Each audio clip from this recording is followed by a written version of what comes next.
Okay, Canada, things are starting to get a little interesting now. Listen to this headline from the CBC News published. This was published back on the 28th of August.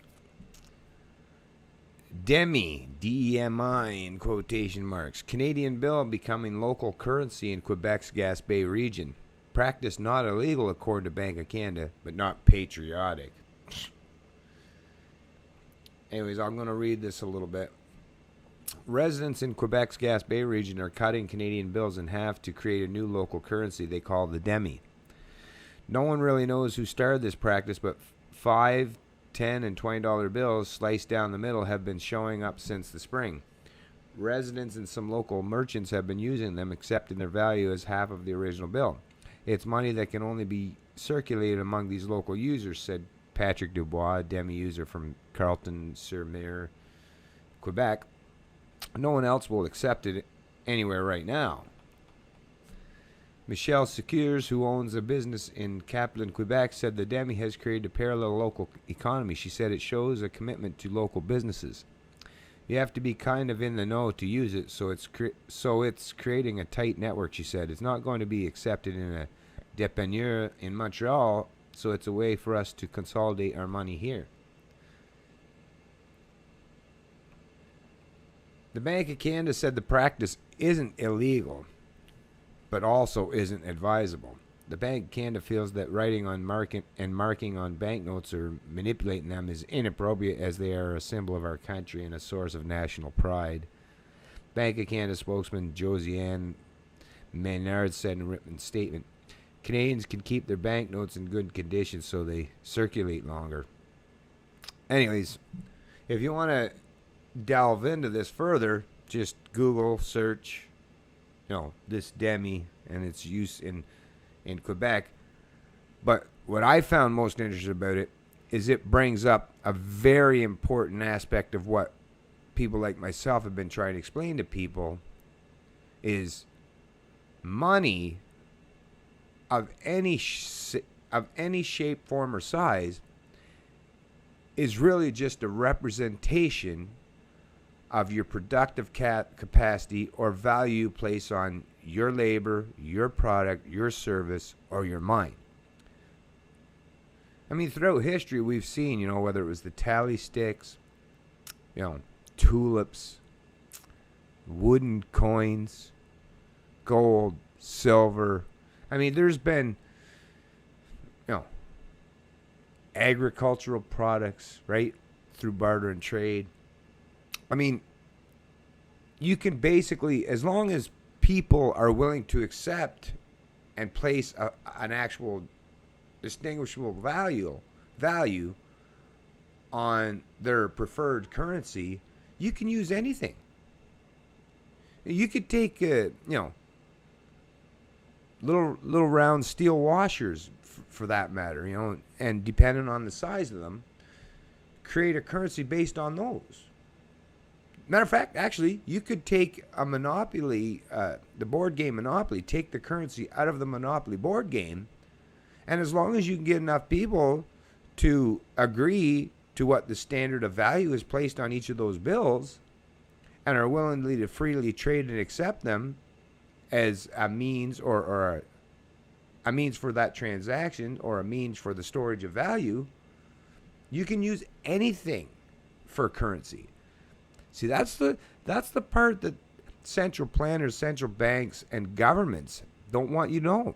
They want you to have full faith in their currencies. They want you to propagate their currency so that they're the ones that benefit from it, because they are the ones that print it like it's going out of style and can manipulate it and control it. Whereas if there was countless competing currencies with no way for the central planners to just completely manipulate and control all those currencies, I mean, the gig would be up tomorrow. So what these people in Quebec are doing now, they're just doing it in their local communities. So you think about it. Obviously, it's much easier to do on a smaller scale at first, right? So in a small community, if you can get, if you live in a community where there's 20 businesses, you get your grocery stores, your gas stations, your whatever you need, your hardware store. If you can get every one of them to agree that to place a specific valuation on whatever kind of currency you want to use, as long as everybody agrees to that, then everybody can use it. And there's nothing any central planner or central bank or central government can do to affect or alter that reality. I mean, that there is fundamentally one of the most important things I think we have to understand, which is why things such as Bitcoin, although that's the thing, you don't want to put all your eggs in one basket. Bitcoin sounds like a great premise and a great platform to use for barter trade and transactions, right? And storage of value. But we want many, many, many competing currencies. We want people to be able to even create whatever currency they want, so that there is no way to centrally plan and manipulate and control what a person's worth is, right?